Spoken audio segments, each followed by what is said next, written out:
Hello. Hello. Episode number 3. 3. Yeah. All right. So Emma, what did you prepare for today's talk? So today's topic is going to be kind of specific. We will be talking about the road to college in the United States. Oh, that's a big topic. Yeah, but in like really quick overview. You are just the first year in high school. Are you prepared for that already? I mean, we've been preparing since like elementary. Oh, really?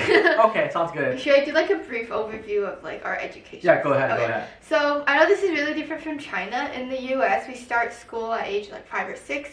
Kindergarten through 5th grade is elementary, which what would it be like 小学? Yeah. And then elementary. And before that is kindergarten and the preschool, which is different than China because in China preschool means pre-kindergarten, right? I mean, it still kind of does.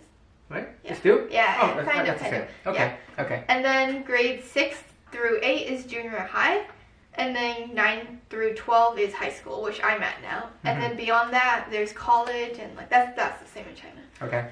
So basically, yeah, like I said, I'm in 9th grade right now. That means I have basically 3 more years to prepare for college.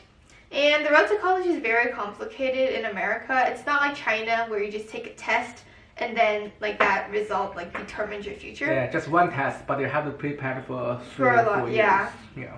Yeah, so basically I narrowed it down to 5 different topics right here. So we're just going to go through it. Yeah, we're just going to go through it really fast. Okay, so number 1 is grades. As you all know, like grades are important, obviously. That's kind of like a defining factor in like your smartness or abilities. And along with grades are the classes that you take. That's like pretty different from China, I guess, because like you kind of, well, I don't know if this is different, but like you pick your major and then like you kind of go.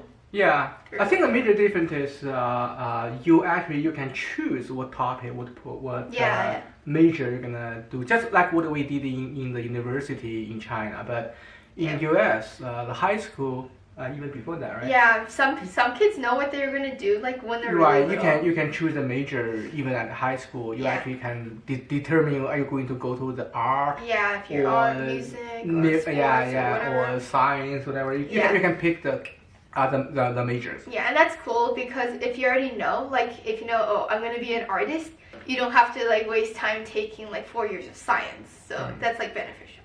So that's great. Yeah, it's in the same scale. I think A, B, C, D, right? In China. No, we use score like a 100. Oh yeah, it's kind of like that. 89 or something. Yeah, 92, 100 is A. So A, B, so A, 60, B, C, D. Score 60 is considered to be pass. Really? No, for us it's 70. Wait, isn't it? 60, pass. 70. Okay, number 2 is sports. And I'm pretty sure this is different from China, I think. But some kids in the U.S., they're like major, well not really major, like they're going to college to play sports there. I don't know if that's different from China. Oh yeah, there is probably a little bit different. But we do have some kind of a sports, what do you call it? Like recruitment. Yeah. So if you have some kind of advantage, you can get some advantage if you are really good at the sports. Yes, you do. Yeah, that's like China. But like here, they go to college just to play that sport. Like you can get recruited on like a full scholarship, which means like you don't have to pay at all. And then you basically go to that school. You still have to pick a major, but your main like scholarship funding is athletics. But like of course you have to be very good at like what you're doing. The competition is like very fierce because everybody kind of wants to do sports all through their life. But in China there is a university only do the sports, Beijing. That's different. I don't think we have that. University something. Yeah, we don't have that in the US. We have, but almost every university they have a sports team. They have some students like focus on the sports. But in China there is probably only one. Yeah. Like sports only university. It's different. Yeah. Okay. Number 3 is SAT/ACT. This what does that stand for? I don't know. SAT stands for Standard American Testing. I'm pretty sure. I don't know. And then How ACT. About I don't know. American something. Test. But anyway, this is kind of like the Gaokao in China. Yeah. Kind of, but not really, because that's a huge aspect. but they don't look solely on your SAT score. So the SAT is basically a test that covers English, or like reading, math, and writing, I'm pretty sure.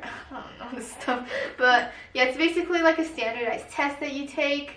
It's on the computer, I'm pretty sure. And then it's, what's the point system? It's out of 560? I think that's supposed to be. I don't know. I never took that before. Don't quote me on that, but I'm pretty sure it's 560. And like obviously the higher you score, the better. And that like colleges will definitely like look at your SAT score because it's like standardized testing. So they will look at that, but like I said, it won't be the one factor that defines like your future.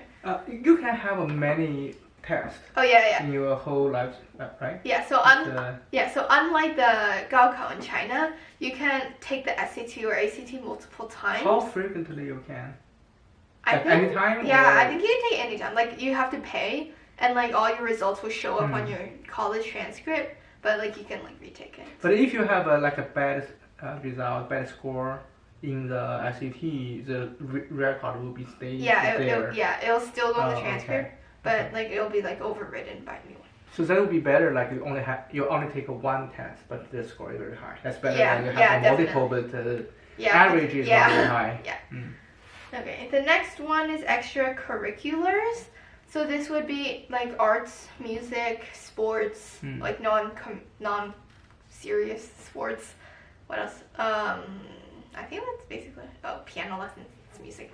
But anyway, so extracurriculars are very important in high school, especially because that's a definite like advantage for you when you apply to college. Like I said, like SAT and like sports and grades are like all great things to have, but colleges like really look at your extracurriculars to like see where you spent like your time in high school doing. So like I said, if you're like already know like what major you're going into, for example, if I want to go into like, I don't know, arts, then you should be, I don't know, like drawing a lot. Maybe you hosted a drawing class, maybe like you taught a few kids how to paint. That would be like really good to go on your transcript because it shows colleges like you're serious about art, you want to pursue it, and like you spent your 4 years in high school doing it.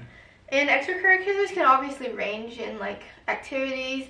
It can be fine arts, it can be science, it can be like math, all sorts. Basically, just like find something you're passionate about and try to stick with it all 4 years, because another thing colleges love to see is consistency.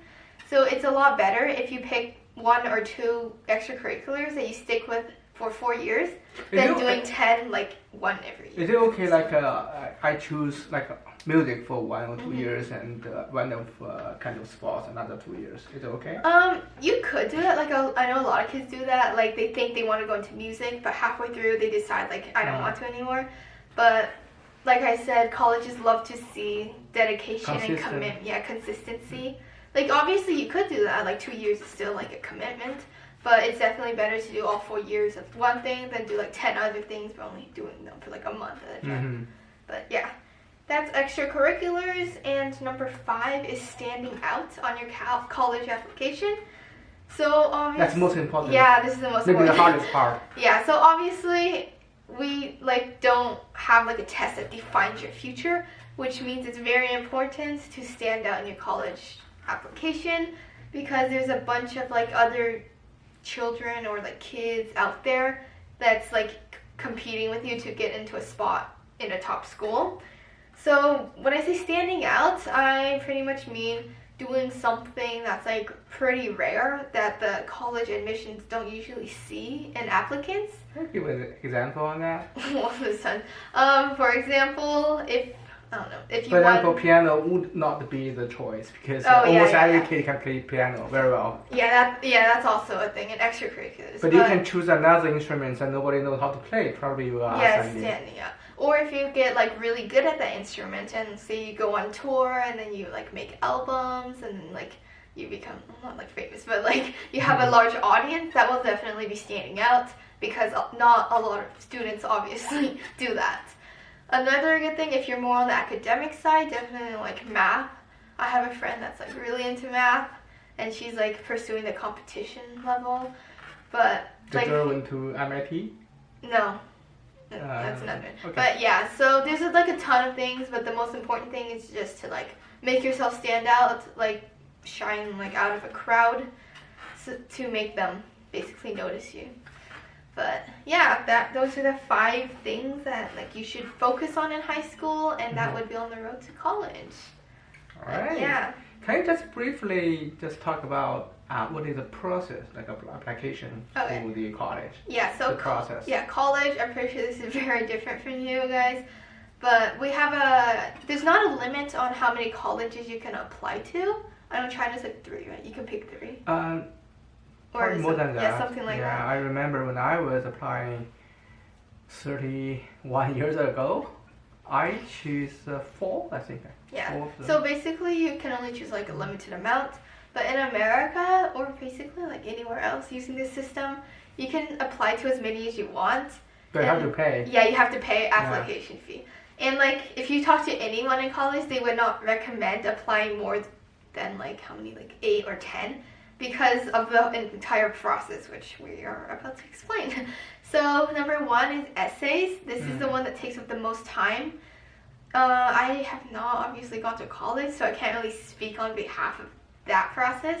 But when I was applying to high school, I also have to write a bunch of essays, and they like range in topics. For example, I had to write one on like a important lesson in life that you learned, or like what do all teachers have in common, or like what is your most prized possession and why.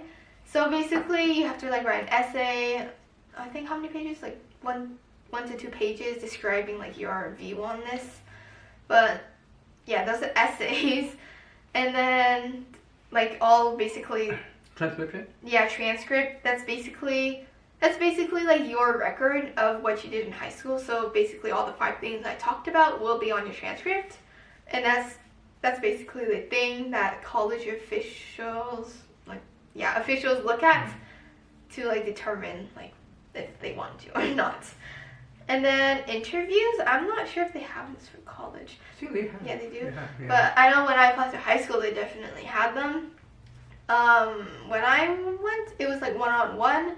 It's usually you and like one of the administration people, and then they basically ask you questions and like you respond. It's a face-to-face. Yeah, face-to-face. So if the college is somewhere far from your home, you have to fly it over there. I'm not sure. Like I said, like college, I'm not sure, but because high school, like it's all close to here, it's face-to-face. But I'm not sure about college. Yeah, for example, you apply MIT. Yeah, I don't know about that because obviously I'm not in college. But yeah, that's the interview, and then teacher recommendations. Like the name suggests, it's basically when like you have a teacher write a letter about you to like recommend you to whoever, like whatever college you're applying to. This is also a huge part because like obviously you want your teachers to like you, so that they can like give you a good reference. So try to keep a good relationship with the teacher. Yeah, basically. And I'm pretty sure there's something else I'm missing out on, but I think that's about it. Yeah, I think this is a big topic. I believe we will have a further we'll topic on this. More about this. Yeah, more on this. And I believe our audience will ask questions on this. I know a lot of kids in even they currently is learning in China, but they are preparing the entry to the university in America. So you can look forward to doing all of that stuff. That's true. So probably they will be interested in this topic as well. Yeah. All right. That's all for today. Yeah. Hope you enjoyed. Yeah, like make comments. Yeah. And we will answer your questions. Yes. In our future video. All right. Go check out my channel. Thank you. Bye-bye. Bye.